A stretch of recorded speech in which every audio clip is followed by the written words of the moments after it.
Olá pessoal, sejam bem-vindos. Esse é o seu canal Evangelho em Movimento e este é o seu programa O Tempo do Homem de Deus. É a segunda edição. Se você é novo no canal, já se inscreva, ative o sininho de notificações para que o YouTube possa te notificar assim que o EM lançar um vídeo novo. Hoje é mais um dia de uma conversa saudável, uma conversa amigável, uma conversa com o homem de Deus. Um homem de Deus que dispensa todas as apresentações. Como vocês sabem, quinta sim, invadimos a sua casa sem pedir consciência para trazermos verdades libertadoras, para trazermos o pão que desce do céu, para trazermos rio que flui sobre o ventre de todo aquele que é o homem de Deus. Antes de nós irmos ao encontro do homem de Deus, rola a vinheta aqui. Daqui a uns minutos voltamos para uma conversa.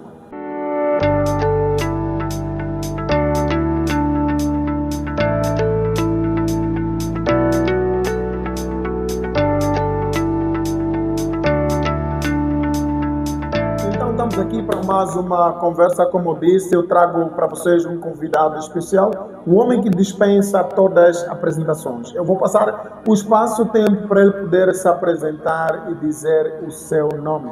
Homem de Deus, muito obrigado por ter aceito o nosso convite. Obrigado por sua humildade. Esperamos que a nossa conversa traga frutos não apenas para nós, mas também para os nossos queridos telespectadores. Quero lhe dar este tempo para poder se apresentar e saudar os nossos queridos e amigos telespectadores. Amém. Paz e graça a todos os irmãos em Cristo, Jesus Cristo de Nazaré. Eu sou o pastor Afonso Mahacha e estou aqui para uma breve conversa e aprendermos e nos alimentar da palavra. Uau, que grande bênção, que grande bênção. Muito obrigado a vocês que já estão inscritos no canal.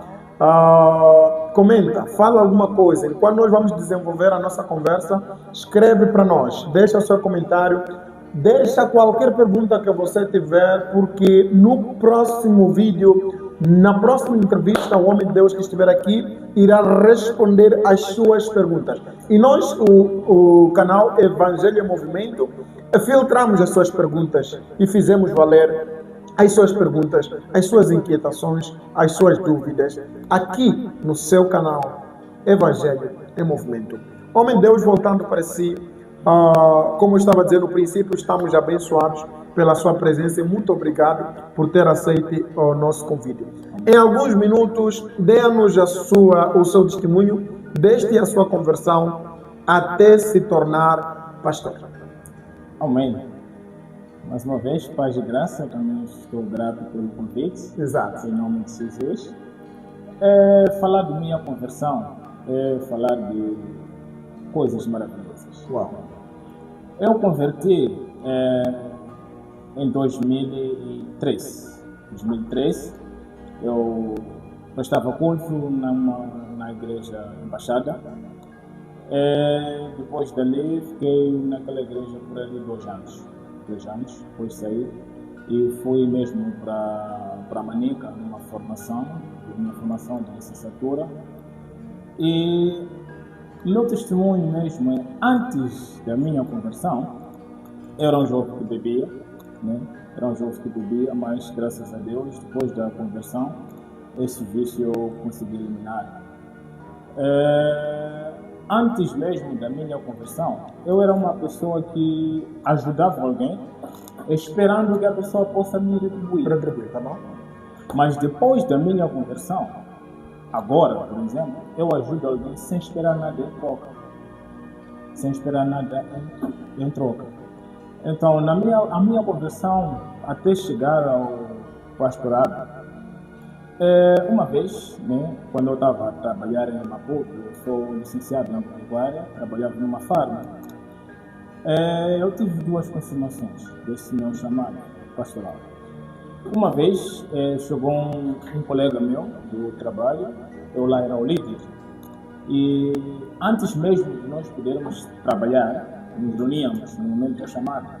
Antes de entrar no campo, nós orávamos. E eu falava para eles que era necessário, né? Quase que era obrigatório. orar, depois de entrar, cada um era dividido para No seu setor. Amém. Então, um belo dia, o colega chegou, de nome Jacobino. Ele chegou e disse: mestre, chamava-lhe mestre, mestre, eu tive um sonho. E nesse sonho, o mestre estava a pregar em Xangana. Eu fiquei tipo, uau, eu, Xangana? Acredito que não, né? Mas Deus proverá.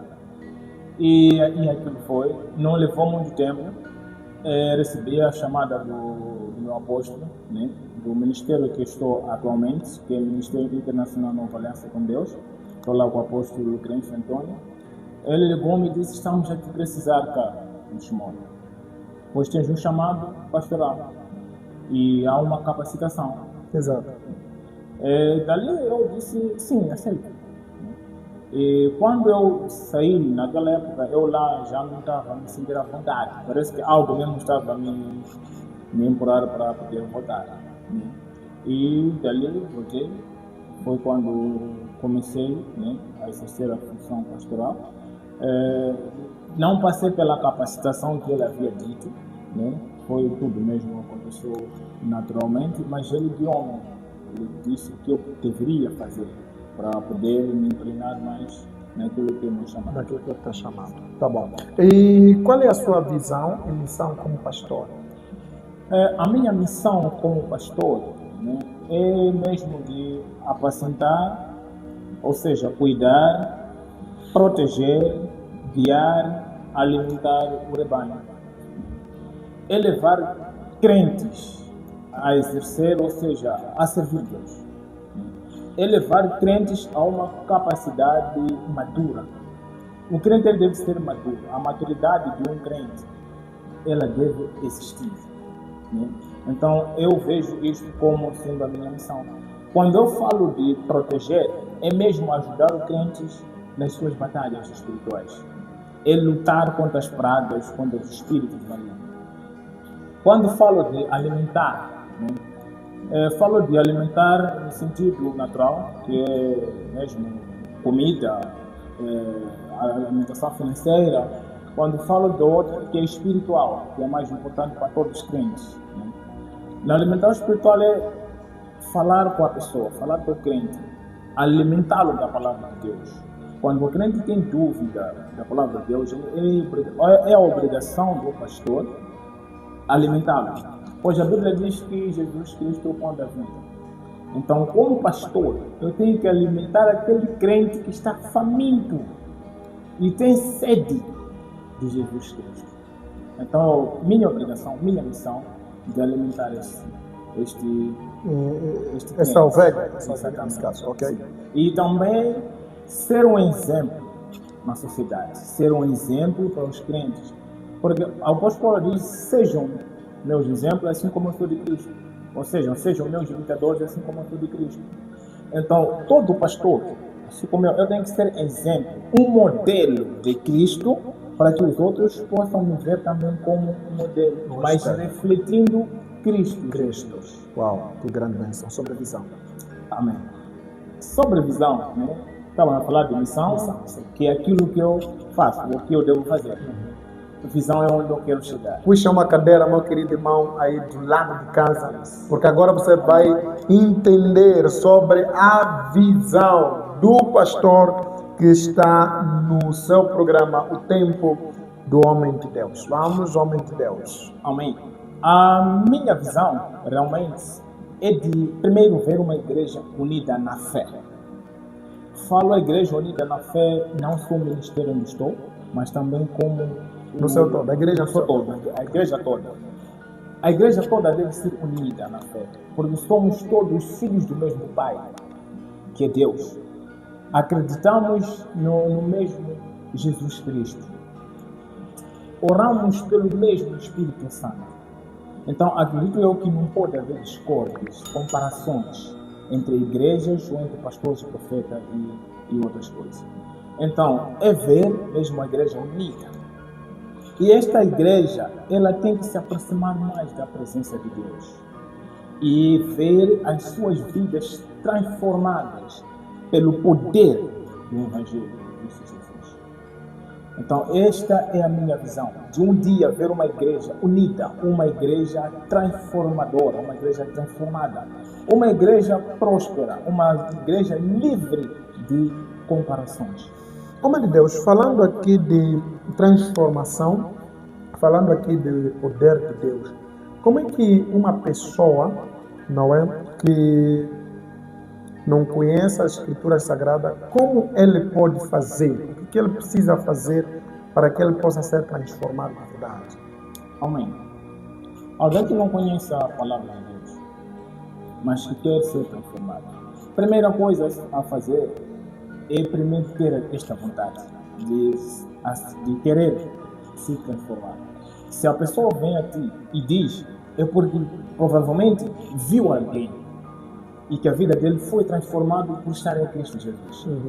Então, a pessoa vai, aproxima uma igreja, né? Qualquer igreja que for, aproxima uma igreja, fala com os líderes, um pastor, e este pastor vai guiar a pessoa.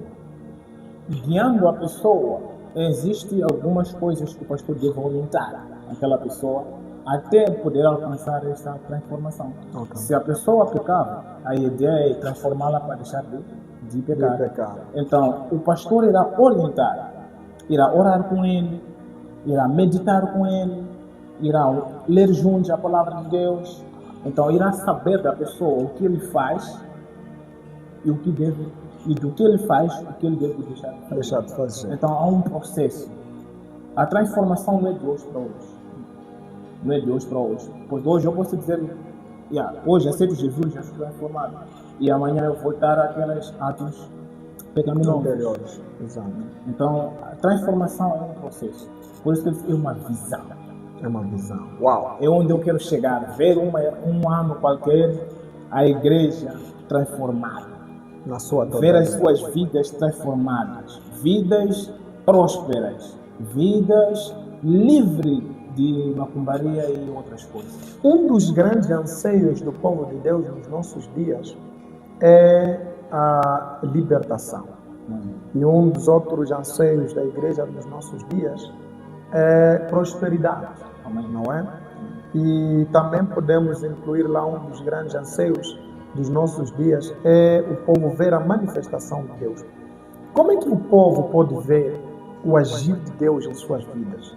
Como é que as pessoas podem ver essa prosperidade chegando nas suas vidas? Quais são os diretrizes, os caminhos para que o povo possa contemplar a manifestação de Deus, o povo possa contemplar aquilo que é a libertação segundo a Bíblia, a palavra de Deus? Amém. Como eu estava a dizer, para tudo existe um processo. Exato. Para você contemplar a manifestação de Deus na sua vida, primeiro você tem que crer em Jesus Cristo. Aceitar Ele como seu Senhor e Salvador. Depois de você crer, quando você vai ler a Bíblia, você vai entender que sem amor você não vai longe. Mesmo tendo fé, tendo esperança, mas sem amor você não vai longe. Você quer prosperar, você quer ser libertado, você tem que crer, ter fé, né? Acreditar e confiar em Deus, entregar toda a confiança em Deus. Ali você vai ver manifestar. Não só, você deve andar na presença de Deus. A Bíblia em Gênesis, capítulo 17, diz que ande na presença de Deus e seja perfeito. Então, se você não andar na presença dele, você não vai ver manifestar. Porque eles estão lá e você está do outro lado. Então, não vai haver concordância. Primeiro, você também deve andar na presença de Deus. Tem que crer. Primeiro, segundo, ter fé. A crença, nesse caso, e andar na presença de Deus. Deve andar mesmo na presença de Deus. Quando falo de andar na presença de Deus, posso resumir assim, é ler a Bíblia, orar, né? Falar com Deus. Só assim o povo de Deus verá a manifestação de Deus. Só assim o povo de Deus verá. Existem muitos requisitos. Mas esse é o básico. Exato. O homem de Deus falou aqui dos requisitos, apontou uma palavra chamada fé. Como é que o homem de Deus define a fé cristã e o que significa isto para si? A fé. Fé é o firme fundamento de todas as coisas, né? E é a certeza daquilo que nós esperamos mesmo sem ver, né? Podemos mesmo ver alguns exemplos bíblicos, né? Por exemplo, temos o Abraão. Abraão é considerado o pai da fé por causa dos seus atos, porque ele entregou e confiou tudo o que ele tinha nas mãos de Deus. Exato. Abraão ele foi dito para sair de sua parentela, para ir a uma terra em que ele poderia ser dado como herança. Note, pela fé, ele saiu da sua parentela, ou da casa de seus pais, ele foi àquela terra. Ele não estava a ver a terra. Exato. Por isso é a certeza daquilo que não se vê. Ele não estava a ver a terra, mas ele foi. Ele não sabia qual era a localização.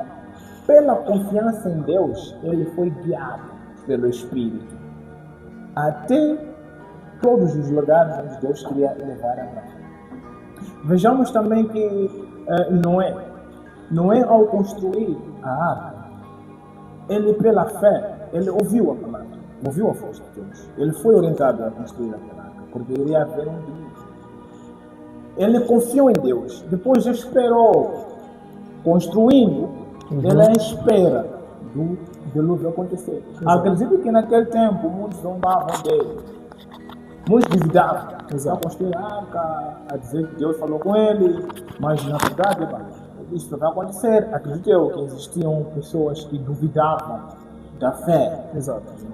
Mas aconteceu o dilúvio, ele terminou, levou os animais, a sua família e conseguiu salvar a sua família através da fé que ele tinha.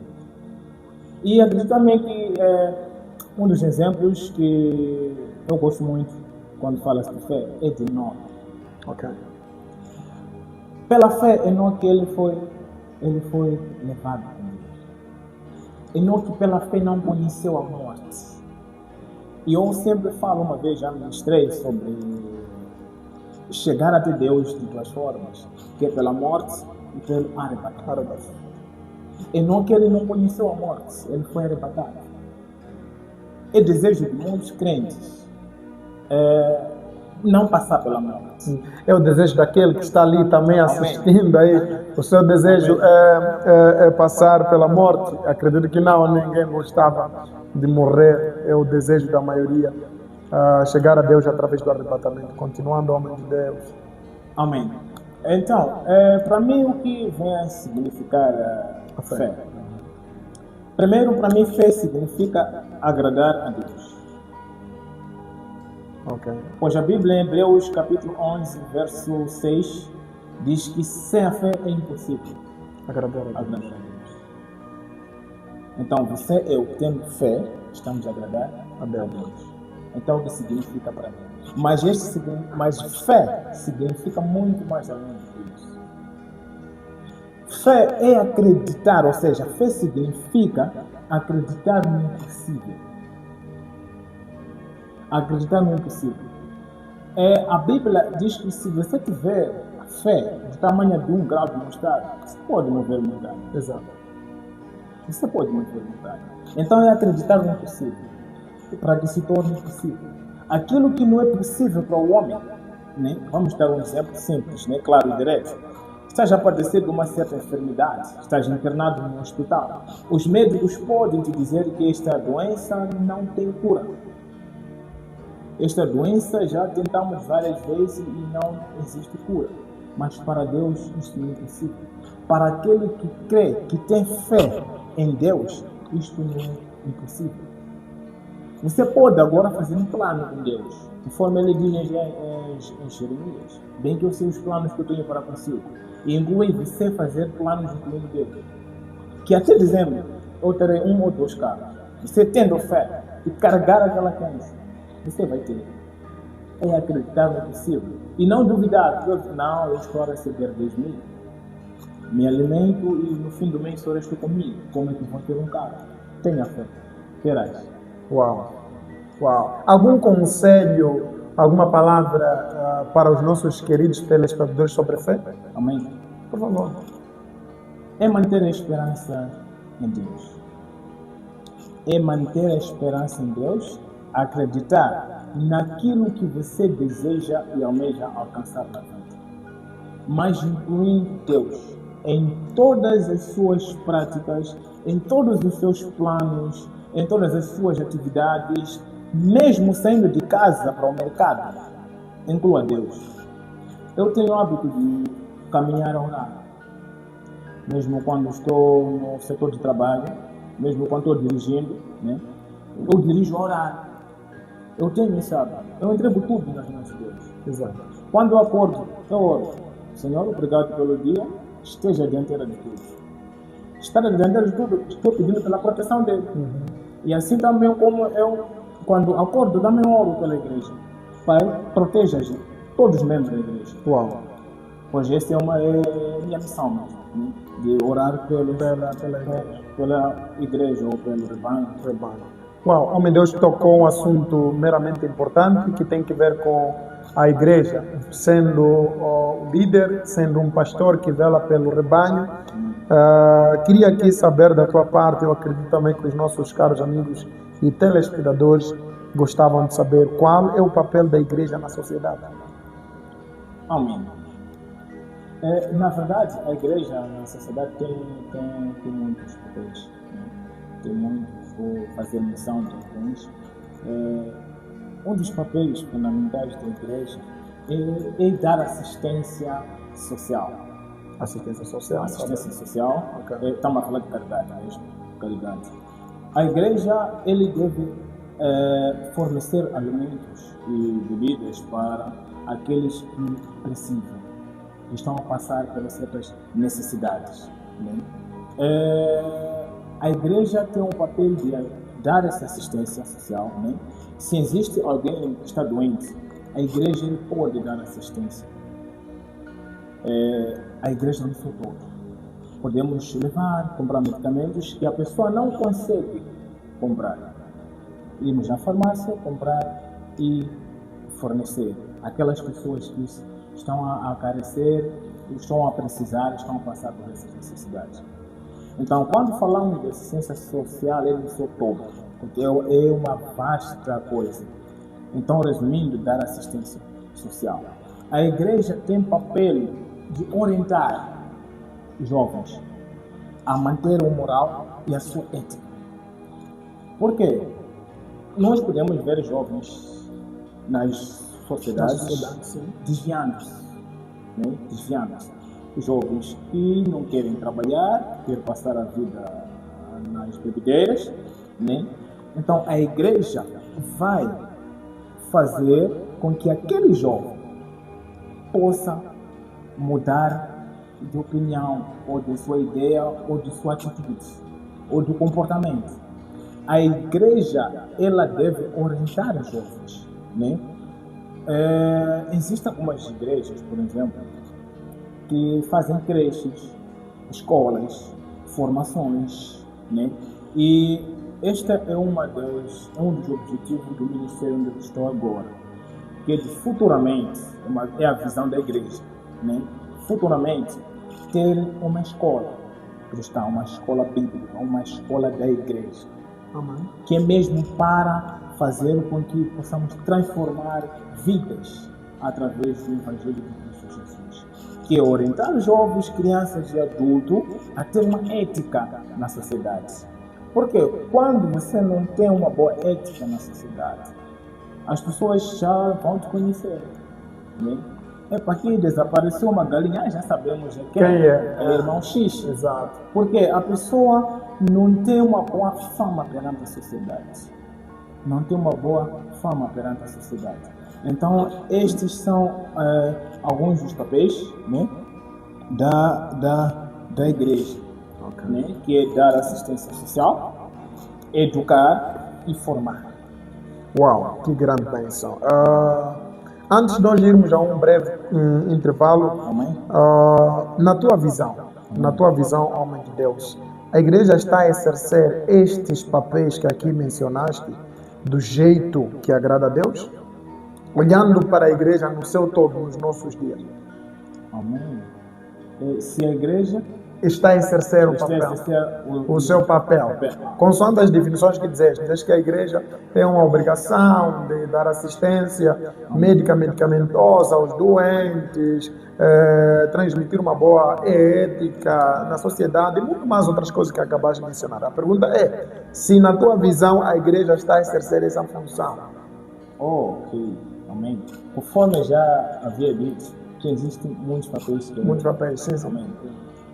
Então, primeiro vou dizer que vou dar o parecer, depois vou dar uma resposta. Exato. Atualmente, nas igrejas, existem pastores e irmãos dentro da igreja que violam os mandamentos de Deus. Exato. Dentro da igreja, existem 2 ou 3 irmãs ou irmãos que não falam juntos. Provavelmente, no grupo de Levita, exemplo, estão a adorar, mas ali tem 2 irmãs que minutos depois ou dias depois discutiram. Ok. Mas eles estão ali a adorar, Senhor. Né? E nós bem sabemos quais são os papéis das levitas dentro da igreja. Exato. Amém? Para não fazer menção. Então, existem pessoas dentro da igreja que se ofendem. Homem de Deus, desculpa lhe tirar aqui a palavra, Amém. é sobre o papel da igreja na sociedade. Ok? Se a igreja está a exercer este papel na sociedade, não dentro. Depois vamos chegar. Tá bom, ok. Ok. Por isso que eu disse, vou começar Tá. e vou dar uma resposta. Tá bem. Então, conforme eu já vi, Sim. só para podermos ultrapassar. Então, eu estava a falar isso porque, para mim, na minha visão, não existe uma única resposta para isso. Ok. Por quê? Eu falei de educação, formação. Existem igrejas que educam jovens dentro da igreja, mas que ainda não tem creches, por exemplo, não tem escola. Então, é uma das funções esta, né? É um dos papéis. Fazer um sítio com que o povo ou a sociedade possa ir lá, ser educada e ser formada. Né? Quando falamos de dar assistência social, levar a pessoa a ter aquela ética, o pastor ou a igreja pode não conseguir dar aquela assistência. Ora, vejamos, a Bíblia nos revela que os discípulos, existiu um tempo que eles tinham que trabalhar numa certa igreja para poder sustentar a igreja. E existiu tempos que eles não precisavam fazer as suas atividades, porque a igreja em si já os alimentava. A igreja tinha prosperidade financeira. Então, para mim, é difícil dizer sim Ou não? ou não. Ok. Porque existem vários componentes de fatores que devem estar reunidos, todos eles, que é para poder determinar. Por quê? Para dizer que, de alguma forma, para dar a certas assistências ou um certo papel da igreja, que para ser exercido é preciso a igreja estar preparada, né? Estar financeiramente. Muito bem. Vamos a um breve intervalo para beberes um copo de água e voltamos no piscar do olho. Até já.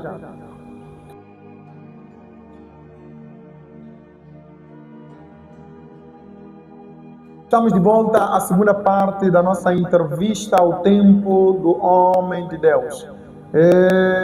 Então, você está gostando do programa? Se está, escreva aqui no comentário, deixa ali o seu comentário, deixa o seu contributo e liga para nós, escreve para nós, diz como é que, de onde é que você está a acompanhar as nossas programação. É sempre assim, quinta-feira sim, temos um convidado de honra e especial, ok? Voltando para o homem de Deus, estivemos a falar sobre, na sua visão, se a igreja estava a exercer o papel. A resposta do homem de Deus foi que é difícil responder, porque algumas igrejas até podem ter o desejo de darem ajuda aos necessitados, mas em contrapartida estes não estão preparados ou então não têm dinheiro. Em palavras simples, homem de Deus, há uma pergunta que eu quero lhe dar. Toma um copo de sumo, por favor. Aceita o nosso sumo, que vai ser uma grande bênção, não é?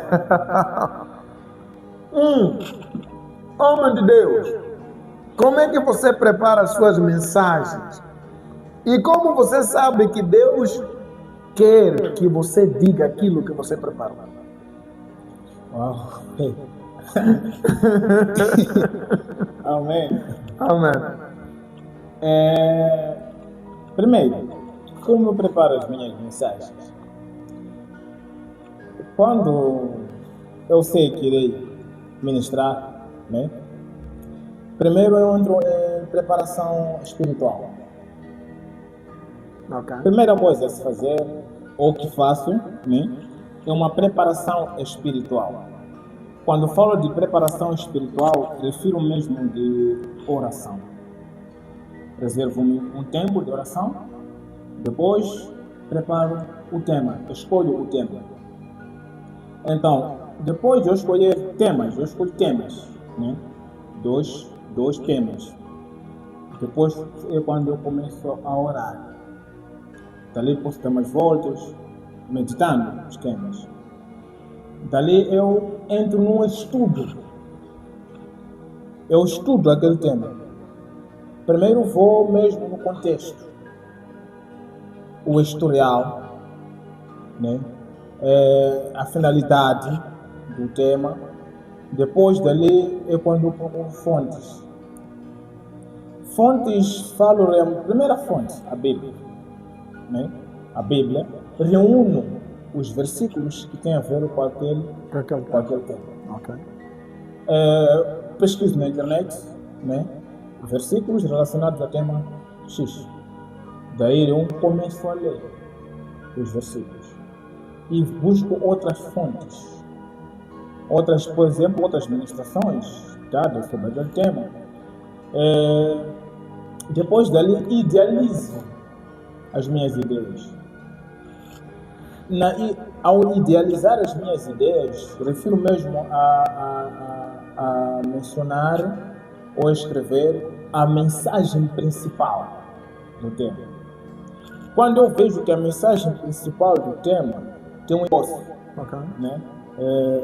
Quando eu falo do esboço, mesmo pego o meu computador, começo a digitar, né? Coloco lá o tema, ponho introdução, primeiro, a minha introdução, como eu vou entrar, depois desenvolvimento do tema e por fim a conclusão. Então faço isso por quê? Para eu poder me guiar e não poder repetir muito mesmas palavras ou frases. Ok. Né? Senão, vamos estar sempre a repetir Mesmas as mesmas coisas. Então eu faço o esboço mesmo, falo isto, termino, falo isto, termino, concluo. Ok. Então depois dali, dentro dessa toda manobra, tem aquela parte, a aplicação prática. Né? Começo a relacionar o tema, né? O conteúdo, relacionando com as coisas práticas. Como é que eu vou aplicar este tema na minha vida, na minha rotina, dia após dia? E como é que eu irei transmitir para as pessoas poderem praticar? Então, relaciono com testemunho, seja meu ou de alguém, relaciono com o meu dia a dia. Dou exemplos claros, simples e diretos. Maravilha. De grande bênção. E depois dali, eu ensaio O próprio tema. o próprio tema. Fica no quarto aí a passear, como é? Eu ensaio a própria pregação. Ah, próprio. Uau, que maravilha. Coloco lá um fundo, né? Coloco lá um fundo e dali começo mesmo. São segredos, são mistérios. Você está no programa O Tempo do Homem de Deus. O Homem de Deus trouxe uma explicação sobre como é que preparas as suas pregações. Então tem o e como é que sabes que Deus quer que você diga isso, que tudo que você preparou. Como é que você sabe? Amém? Como é que eu sei? Primeiro, né? Todos os temas, ou seja, todos os livros, de Gênesis até Apocalipse, é a palavra de Deus. Yes. Quando eu oro para poder ministrar, às vezes aparece tema, às vezes eu mesmo que escolho. Ok. Mas quando eu subo no altar de salientar que altar, as pessoas podem pensar que é simples pregar, mas não é simples pregar. Altar mata. Ok. Então, é preciso um preparo espiritual. Se fores a ver, em quase muitos ministérios, antes do pregador começar, ele ora, clamar pela presença do Espírito Santo, a presença de Deus, que é para poder lhe guiar. Mesmo eu tomando minha iniciativa do tema, quando eu estou a ministrar, tem coisas que eu preparo, mas que já quando for no altar, Já não falas. eu não falo, Ok. falo outra coisa. E quando eu desço, eu fico igual. Mas isso não preparei. Eu não preparei. Uau, Então o Espírito Santo agindo. uau. Então dali eu sei que É da realmente vontade o de tema Deus. era da vontade de Deus. Uau, uau. Então é a certeza. Que grande bênção. Queria ter um auditório aqui para dar uma salva de palmas Amém. por este tempo que o homem de Deus nos cedeu de estarmos aqui conversando. Duas perguntas, na verdade não são perguntas, nós gostávamos aqui de saber qual é a mensagem que o homem de Deus gostava de compartilhar com nossos queridos telespectadores agora, como pastor. Qual é a mensagem que gostava de deixar para os nossos queridos irmãos? Tá bom. Antes mesmo da mensagem, queria terminar com a questão anterior, dizendo que a preparação é crucial, mas a unção divina que transforma vem de Deus. Vem de Deus, maravilha. É necessário preparar, mas o que irá transformar as pessoas é a unção De Deus. de Deus. Uau, uau. Que grande bênção. Amém. Indo mesmo para a mensagem que eu deixo, é de salientar que fiquem realmente atentos, porque eu poderia resumir, conforme eu resumo a Bíblia como se fosse amor. Amor. Mas vou falar uma das coisas que irá me levar até lá no amor. Uau, uau, maravilha. Então, a mensagem mesmo está no livro de, se permitem fazer a leitura, livro de Primeiras de Pedro, Primeiras de Timóteo, Sim, já estou lá. Primeiras de Timóteo, capítulo 2, Capítulo 2. versículo 9. Está lá na 9 mensagem. diz assim: que do mesmo jeito, do mesmo modo, as mulheres se ataviem em traje honesto, com pudor e modéstia, não com tranças, ou com ouro, ou com pérolas, ou com vestes preciosas. Amém. A minha mensagem mesmo é sobre as mulheres saberem vestir perante a sociedade. Nós temos visto mulheres que realmente estão a acabar roupas de criança nas lojas. Ok? Eu tenho dito isso para meus familiares, Exato. minhas irmãs na igreja. Estão a acabar roupas de crianças, mulheres nas lojas. Compre o vosso tamanho. Amém.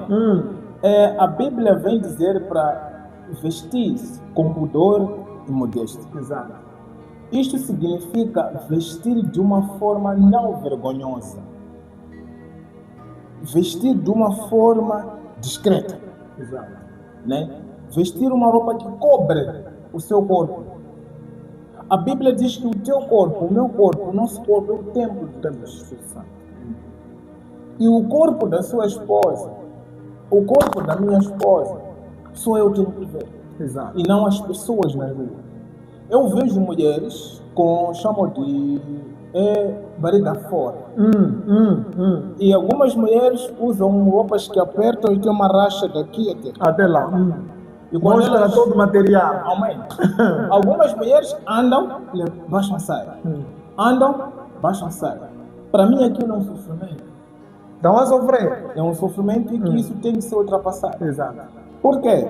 Quando a Bíblia diz vestir com pudor e modéstia, isto é vestir de uma forma que não seja sensual. Porque quando você veste de uma forma sensual, é lógico que todo homem irá apreciar, irá querer. E quando as mulheres dizem que não, eu sou, entre parentes, sou bonita, muitos homens me querem, existe um ditado que diz que onde há muita mosca, há algo pouco. A fezes. A fezes. Né? Yeah. Então o homem está a seguir porque viu. algo que ele não poderia ver e desejou. Então chamamos disso ostentação. Do corpo. Yes. Ok. Então as mulheres devem vestir de uma forma que cobre o seu corpo todo. Maravilha. E não seja de uma forma sensual, porque isso cria ostentação. Não seja de uma forma excessiva, que é vestir muito mais além do que deve ser. Né? Acabar roupas de crianças. Eu falo mesmo, não tenho medo, porque é a minha missão de cuidar das ovelhas, cuidar das pessoas, orientar, né? Até quando falamos da missão, eu esqueci a parte de aconselhar. Ok. É a nossa missão, é a minha missão de dar conselhos. Lógico, existem pessoas que ignoram esses conselhos, porque até uma vez já aconselhei alguém e me respondeu de uma forma não agradável, né? Porque esta é a minha luta. Eu quero e desejo ver mesmo o Moçambique voltando à sua antiga tradição. As mamães, as manas já estão a esquecer caplanas. Exato. Vejo adolescentes, crianças de saias curtas, mal vestidas. Algumas já andam com sutiã, toda a barriga, toda a costa fora, roupas, pano. Precisam converter essas meninas. Exato, precisam mesmo converter. E quando elas converterem, elas vão deixar. Existem também manas, moças, adultas, mesmo sabendo que estão vestidas de uma forma errada, elas vão na igreja. Algumas vão na igreja assim mesmo. E aquelas que vão então com uma saia, depois quando chegam na igreja usam capulano, estão a fazer o quê? Não há diferença, Okay. Porque quando saem da igreja, tiram a capulana. E algumas dizem que os homens devem me apreciar. Mas na verdade, quem deve te apreciar é teu marido. Teu marido deve te elogiar sempre, sempre. Então não pode vestir de uma forma a provocar outras pessoas. É aí já onde ocorre a lascívia. E nós bem sabemos que lascívia é pecado. É pecado. Né? E de uma forma indireta ou de uma forma direta, as mulheres que se vestem desta forma, elas estão a atrair o homem a pecar. E vocês também estão a pecar, porque estão a criar a lascívia. Lascívia é atrair alguém para te desejar, por causa de alguma coisa que ele viu em si. E você é uma mulher comprometida, uma mulher casada, vista-se como mulher cristã, cobre todas as partes íntimas do seu corpo, pois só teu marido quer ver. Maravilha, que grande bênção. Meninas, a mensagem central, a mensagem que o pastor Afonso Mahacha trouxe para conosco é que deixemos de usar ou então de nos apresentar de uma forma desagradável. Protejam vossos corpos, que isso é de Deus, que isso agrada a Deus. Homem de Deus, muito obrigado por estar aqui conosco, muito obrigado por ter aceito o nosso convite.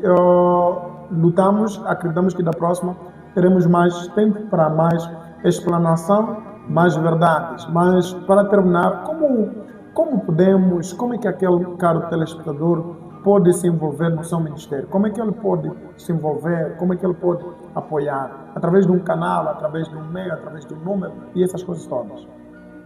Ok. Como pode se envolver no ministério? Sim. Ministério como pastor ou ministério? Nos dois sentidos. Amém. Nos dois sentidos. Amém. Como se envolver? Envolvimento para mim é participação. Exatamente. Participar, né?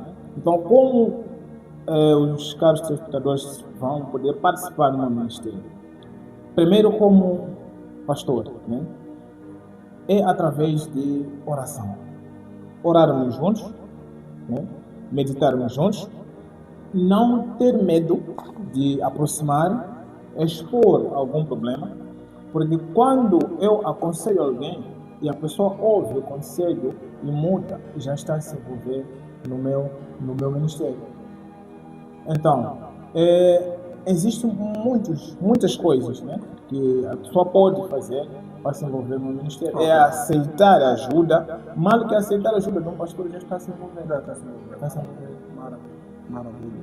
Então, para participar do ministério como igreja, que é o Ministério Internacional Nova Aliança com Deus, posso dar um endereço? Sim, fica à vontade.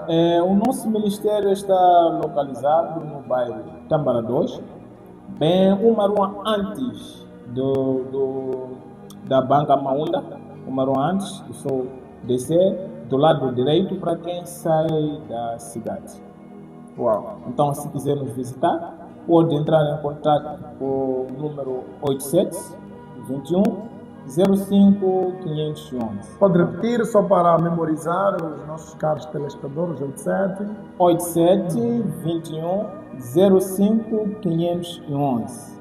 Podem ligar para assistência, oração e visitas. Uau, que grande bênção. Muito obrigado, homem de Deus. Estamos completamente abençoados por tua presença aqui no Tempo do Homem de Deus. Nos vemos numa próxima oportunidade. Que Deus abençoe. E você aí de casa, queremos te agradecer por estar ligado desde o princípio desse programa e prometemos voltar num futuro muito próximo para trazer mais novidades e mais homens de Deus para responderem algumas questões. O nosso foco, a nossa visão é que através desses programas você encontre solução. Como você ouviu aqui, você precisa aprender e começar a confiar e a ter fé em Deus, que tudo Ele fará sobre a sua vida. Um forte abraço, que Deus abençoe. Até o próximo encontro.